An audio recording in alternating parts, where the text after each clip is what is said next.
Minasan, ohayo gozaimasu, Fari Sensei desu. Di video kali ini Sensei mau ngelanjutin ngebahas tentang kanji-kanji N5. Tema kanji kali ini tuh tentang waktu. Yang pertama di sini Sensei bakal ngebahas kanji go. Bentuknya itu mirip tiang listrik. Ingat, kanji itu pojok kiri atas kanan bawah. Kita mulai dari ininya dulu. Satu, udah gitu kabel yang di atas, kabel yang di bawah, kasih tiang. Ini dibacanya go. Artinya apa? Artinya siang atau pukul 12 siang. Jadi ini tuh untuk waktu. Kunyominya Uma, tapi kalian gak usah hafalin, gak usah tulis ini karena ini gak bakal muncul di N5. Gak bakal. Yang muncul itu go. Oke ya, yang dimaksud siang atau pukul itu gimana? Bayangin aja ada jam. Sini kan ada nomor 12. Nah, go itu ini 12 siang. Oke ya, kita lanjutin. Contoh kosakata pertama ada gozen. Kalau kita lihat, gozen itu ada kanji go yang tadi saya jelasin, jam 12 siang. Sama ada kanji zen. Zen itu artinya sebelum. Jadi kalau gozen itu artinya pagi. Pagi itu maksudnya jam pagi, beda sama asa. Kalau gozen itu dari jam 12 malam sampai jam 12 siang. Oke ya. Jadi ini tuh pagi lah. Jam 6 pagi, jam 7 pagi gitu. Kita bayangin ini ada jam. Kalian tarik dari jam 12 siang ini ke kiri. Ingatnya gini, sebelum jam 12. Jadi kalau di sini jam 10 itu jam 10 pagi gozen itu. Oke ya. Ini kanji go sama kanji mae tozen, artinya sebelum. Ini hafalin, ini bakal sering banget muncul gozen, pagi. Pagi itu bukan asa ya kalau di sini, tapi jam pagi. Kita lanjutin.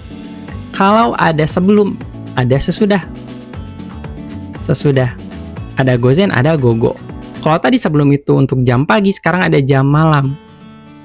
Setelah jam 12 siang. Oke. Ini go.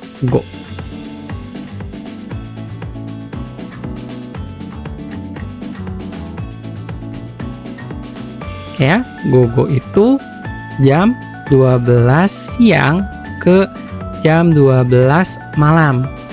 Jadi dibalik urutannya, siang ke malam.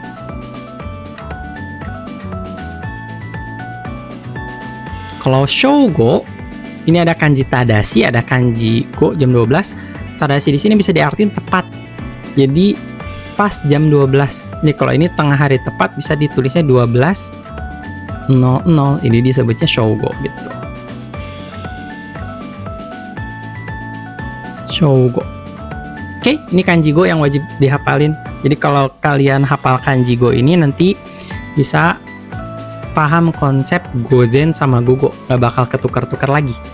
Go itu tengah, zen itu sebelum, berarti sebelum 12 tengah, pas gitu ya. Kalau go itu go-nya bisa dimaknain tengah, kalau dibayangin jam ini tengah itu jam 12 siang, go-nya setelah, jadi setelah jam 12 siang. Apalinnya gitu. Oke, kita lanjutin ke kanji selanjutnya. Sini ada gambar kereta, cuman kita bukan ngambil makna gambar ya, kita ngambil makna bentuknya. Ini yang tadi juga muncul kanji, ini kanji mae atau zen sebelum. Kalian bayangin ini ada kereta. Oke.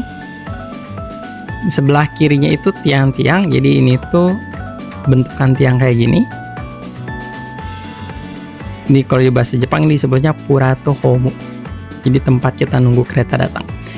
Ini ada tiang-tiang. Nah di atasnya ada atap stasiun. Kita bayanginnya gitu.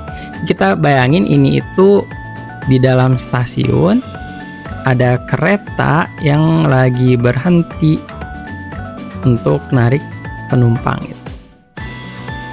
Dibikinnya dari atas dulu, bikin atapnya dulu, bikin keretanya, udah gitu bikin tiang-tiang. Ini artinya itu depan atau sebelum, jadi bisa dua artinya ya. Kalau dia berdiri sendiri gini aja, itu dibacanya mae, artinya depan. Kalau dia kanji ketemu kanji, dia dibacanya zen, artinya nanti sebelum. Contoh kosakatanya, kalau sendirian dia dibacanya mae, depan. Gitu. Tapi kalau digabung sama kanji yang ini, nama,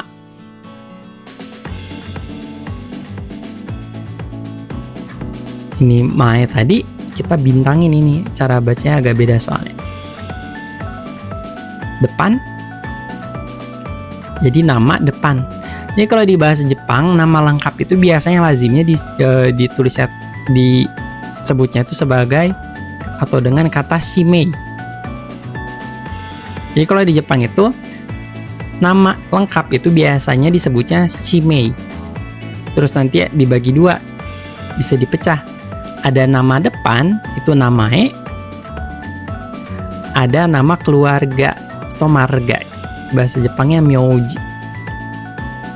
Itu. Nah, di sini namae ada kata depannya, makanya disebutnya nama depan. Oke ya. Di sini kasih bintang, soalnya di sini kanji-kanji harusnya onyomi, tapi di sini dicampur. Jadi kasih bintang ini buat pengecualian. Namae, nama. Oke, tadi ini gozen udah ya. Go-nya itu 12 siang, zen-nya sebelum. Jadi sebelum jam 12 siang atau bisa dimaknain jam pagi. Oke, kita lanjutin ke kanji selanjutnya. Tadi ada kata mae depan, sekarang lawannya mae ada belakang. Bayanginnya di sini tuh ada gunung, ada tiang listrik, sama di sini ada jalan ke gunungnya. Kita bikin dari tiang listriknya dulu. Ini bikin tiang listriknya dulu. Udah gitu bikin gunung. Ini gunung sisi belakangnya, ini gunung sisi depannya. Jadi gunung, udah itu kasih jalan buat ke gunungnya. Gitu, ini kalau cara saya ngebayangin kanji ushiro ini. Ada tiang listrik, ada gunung sisi belakangnya, gunung sisi depan, kasih jalan ke gunungnya. Gitu. Artinya ini belakang atau setelah. Kunyuminya bisa dibaca ushi, bisa dibaca atau. Ushi di sini harusnya nanti jadi ushiro gitu. Kalau ato itu dia berdiri sendiri dibacanya ato. Onyominya ada go atau ko. Kita lihat contoh kosakatanya. Ini waktu belajar kanji dasar, saya ngasih tahu ini tuh disebutnya sebagai okurigana, pengantar kanji. Kalau di sebelah kanji ini ada okurigana ro, berarti dibacanya ushiro. Ingat cara nulisnya, tiang listriknya dulu, ada gunung, ada jalan ke gunung. Oke, ushiro. Kalau yang kedua ini udah tadi go-nya jam 12, go yang kedua setelah, jadi artinya jam sore. Oke ya, ini lawannya gozen. Oke, cara bacanya selain ushiro, dia kalau sendiri bisa dibaca ato. D di sini partikel, nggak ada hubungannya. Jadi di sini walaupun D-nya dibuang, dia bisa dibaca ato. Atau itu artinya setelah atau nanti. Oke ya. Kita lanjut. Oke, ini kalian bayangin ada atap kuil. Ini tuh atapnya 2, kalau kuil biasa tingkatnya 1 sama 2 gitu. Yang kedua di bawahnya masih ada bagian atapnya lagi. Kita lihat bagian ininya aja. Oke, ini tuh kanji sekarang. Ingat ya, di sini kita bayanginnya kalau ima itu mirip kayak atap kuil yang ada 2 tingkat. Ini tingkat pertama, ini tingkat kedua. Ini tingkat pertama, yang atas ini tingkat kedua gitu. Cara gambarnya. Ya, artinya itu sekarang. Kunyuminya ima, jadi kalau dia sendiri dibaca ima, onyuminya kon. Juga nanti bisa berubah tergantung kanji lainnya. Contoh kosakatanya, ima sekarang. Ini kalau sendiri, ingat tadi nulisnya bikin atap kuil. Kedua ada kyo, ini bintangin. Soalnya cara baca berubah. Kyo itu artinya hari ini. Itu juga bakal ada kongetsu. Kongetsu itu bulan ini. Nah, kalau yang begini-begini tuh muncul pasti di N5. Jadi yang gini harus hafal. Oke, di sini ada konshu. Konshu itu artinya minggu ini. Ada kanji sekarang sama kanji minggu. Jadi standar gitu, ada kanji hari, kanji bulan, kanji minggu, kanji tahun nanti gitu. Yang agak beda itu yang ini kesa. Kita bisa artiin kesa itu pagi ini atau tadi pagi. Ini yang jadi catatan. Ima itu biasanya ngemaknainya sekarang. Kalau ima aja sekarang ya, detik ini kalian ngomong ima berarti detik itu juga. Cuma kalau kita tempel sama kanji lain, contohnya yang hari, kalau bilang kyo itu posisinya biasanya itu siang. Kalau bilang kyo gohang o tabemasu, itu biasanya posisinya itu siang atau di tengah. Nah, kalau kesa nih, kita bayangin kalau ada kanji ima itu posisinya itu pasti di tengah, jadi pasti siang. Kalau ini nih, ini harus hati-hati. Pagi, karena pagi ini nih, tapi kita memposisikan diri kita itu waktu ngomong ini tuh harus siang. Harus siang kalau yang ini, kanji ini. Dampaknya apa? Dampaknya nanti ngebahas pagi yang udah lewat, karena sekarang udah siang. Makanya nanti bentuknya harus pakai kata kerja lampau kalau ada keterangan kata waktu ini. Ini hati-hati. Kalau kyo ini bentuk biasa nggak apa-apa, cuman kalau kesa ini harus lampau. Oke, kita lanjutin. Sini ada pohon Christmas. Ini yang harus kita gambar. Ini tuh kanji datang. Kita bayangin ada pohonnya lebat.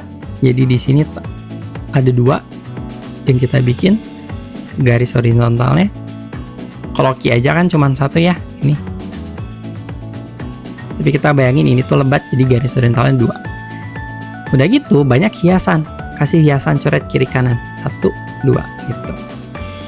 Kalau sensei cara nulis sensei biasa gini, atasnya dulu, hiasannya dulu, udah gitu bagian bawahnya, vertikalnya, baru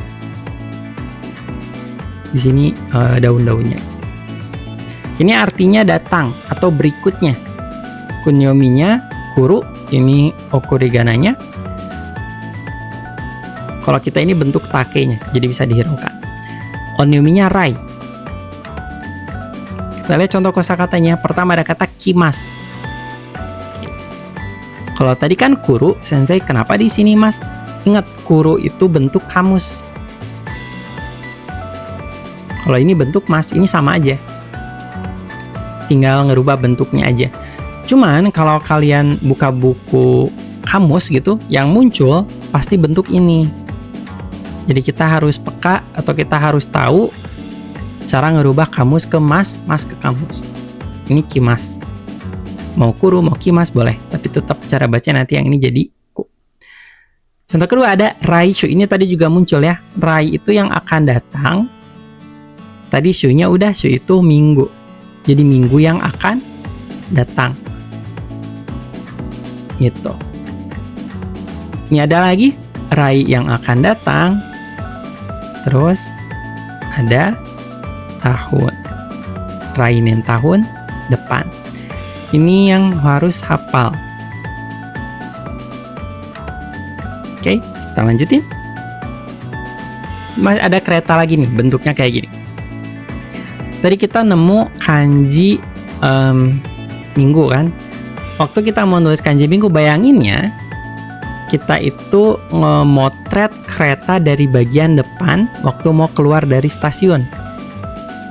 Jadi kalau di stasiun kan kita ada tempat buat nunggu keretanya datang, kita berdiri situ terus naik kan. Nah, bentuk ini tuh mirip sama itu kalau kita foto atau kita lihat dari sisi luar stasiun bagian depannya. Dibayangin Ini tuh ada kita lagi nunggu, ini tempat nunggunya, ini relnya. Kalau saya sering nyebut ini tuh wadah. Soalnya nanti bentuk kayak gini tuh bakal banyak di kanji-kanji lain. Udah gitu kita bikin bagian dalam bagian keretanya gitu. Bikin kotaknya dulu. Ini kalau kalian pernah belajar ini kanji tsuchi, kanji tanah, terus bawahnya ini kanji kuchi, kanji mulut. Gitu gampang. Wadahnya dulu. Udah gitu keretanya. Keretanya dalamnya ada kanji tanah sama kanji mulut. Ini artinya minggu ya. Kunyominya nggak ada, onominya shu. Contoh kosakatanya. Tadi ima udah. Kita belajar kanji ima bisa dibaca kon. Artinya sekarang. Kalau ditempel sama kanji minggu, berarti minggu sekarang atau minggu ini. Konshu. Ini sering muncul. Yang kedua ada raishu. Rai tadi udah juga. Rai itu bisa datang. Bisa yang selanjutnya. Rai. Kita tempel sama kanji shu. Berarti minggu yang akan datang. Atau minggu depan gitu. Oke, di sini nanti kita belajar juga kanji ini. Ini tuh mai. Mai itu buat perulangan. Itu setiap artinya nanti. Kita tempel setiap sama kanji minggu. Berarti artinya nanti jadi setiap minggu gitu. Oke ya. Kita lanjutin lagi. Oke, di sini ada kanji yang mirip sama kanji go tadi yang jam 12 siang tadi. Ini kanji tahun. Kita bayanginnya kalau kanji tahun tuh kayak nusuk sate. Sini ada daging. Di Jepang itu ini tuh bawang, ini daging. Ini ada dagingnya, misalnya ada bawangnya. Kita bikin dulu bawangnya, bikin dagingnya baru ditusuk. Gitu.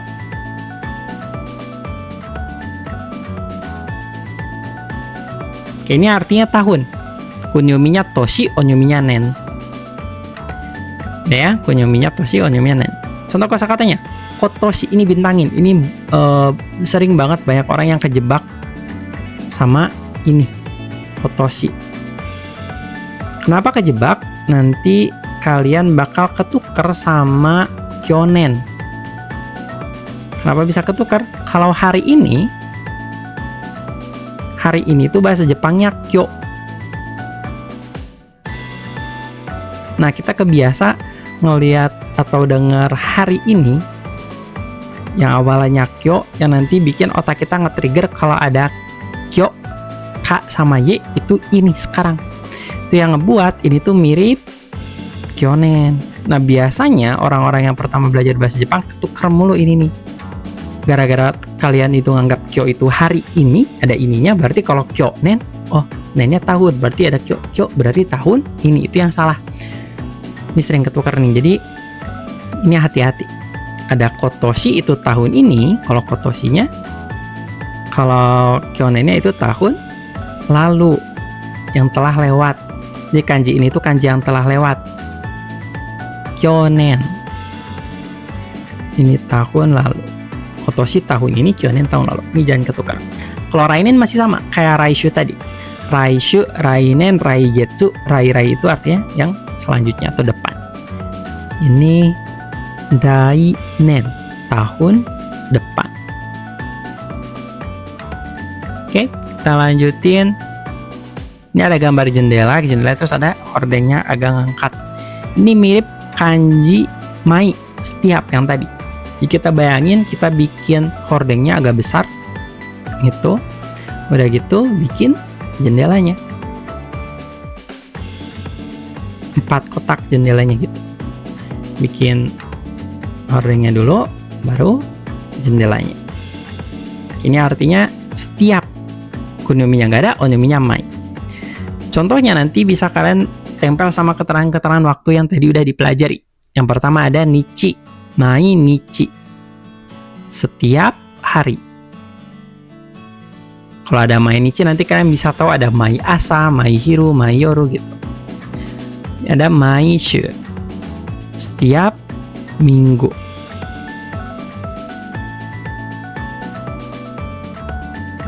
Ada mai toshi, setiap tahun. Kalau ini polanya sama semua ya, mai titik-titik aja. Oke, kita lanjutin. Oke, ini tuh ada gambar sarang madu. Ini tuh ada alat yang buat ngambil madu dari ini madunya, botol madunya. Ini bisa dimiripin sama kanji jam. Yang pertama, bikin sarang madunya dulu. Yang kotak-kotak kecil gini.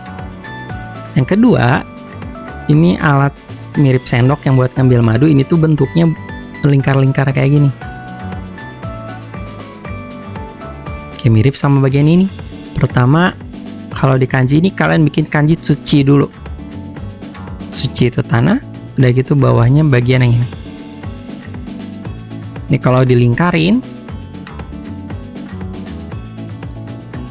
gini, nanti mirip sama ini. Bayangannya gitu. Ini tuh artinya jam. Ji. Onyominya kalau sendiri dibaca toki, onyominya ji. Contoh kosakatanya ada jikan. Jikan itu artinya waktu. Beda sama ji doang. Jadi kalau nanti kita bilang ichiji, ichiji itu artinya jam 1. Cara makanya gimana? Misalnya, setiap hari saya istirahat jam 1. Oke ya? Istirahat jam 1. Itu bisa pakai ichiji. Kalau jikan, kita pakai nomor 1 juga, cuman di sini kita nulisnya jikan. Kalau jikan itu, kan itu artinya interval. Interval atau jarak selama 1 jam. Jadi ini artinya bukan jam 1, tapi dibalik 1 jam. Kalau tadi saya istirahat setiap hari jam 1. Ichiji pakainya. Kalau pakai ichiji kan nanti artinya saya istirahat selama 1 jam gitu. Ini harus tahu, jangan sampai ketukar ya. Ichiji sama jikan gitu, itu beda. Ini ichiji yang tadi saya jelasin, ini jam 1. Kalau jikan itu selama 1 jam. Terus yang biasa muncul lagi ini kanji ini, tokei, jam. Jam dinding kalau tokei itu biasanya. Jadi kalau kalian nanya waktu atau jam, kalian bilangnya ima nanji desu ka? Jikan wa gitu. Biasanya yang pakai ini. Kalau kalian nanya sekarang jam berapa, jangan make ima toke wa ikutsu desu ka gitu, jangan. Tapi pakai jikan atau ji aja. Kalau toke itu buat nyebutin khusus alat aja sebagai jam. Jam dinding biasanya. Ya, jadi kalau di HP ada jam kan, kalian mau lihat jam itu nggak bisa pakai toke gitu. Oke, untuk sesi kali ini sekian aja. Ini tentang temanya waktu ya. Ya, sekali sama deshita.